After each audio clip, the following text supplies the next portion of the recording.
రాష్ట్రంలోని పలు జిల్లాల్లో నిన్న రాత్రి కురిసిన వడగళ్ల వర్షం బీభత్సం సృష్టించింది. హనుమకొండ జిల్లా భీమదేవరపల్లిలోని గట్ల నర్సింగాపూర్లో ఈదురుగాలుల ధాటికి సుమారు 15 ఎకరాల్లోని మామిడికాయలు నేలరాలాయి. 15 ఎకరాల్లోని మొక్కజొన్న పంట నేల కొరిగింది.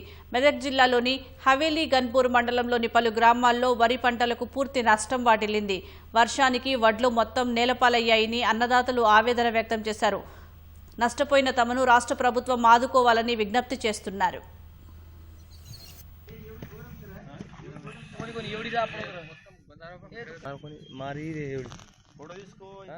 నేను ఒక 3 ఎకరాలు మామిడి తోట పెట్టినాను.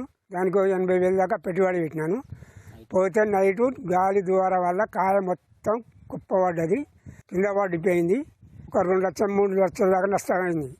అదేదో గవర్నమెంట్ దాన్ని గురించి ప్రభుత్వం ఆదుకోవాలి. 3 ఎకరాల మక్క వేసిన, ఎకరాన్ని 20,000 పెట్టుబడి పెట్టిన. రాత్రి వచ్చిన గాలికి మొత్తం ఏం లేకుండా ఆశకరం లేకుండా కింద అడ్డం పడ్డది.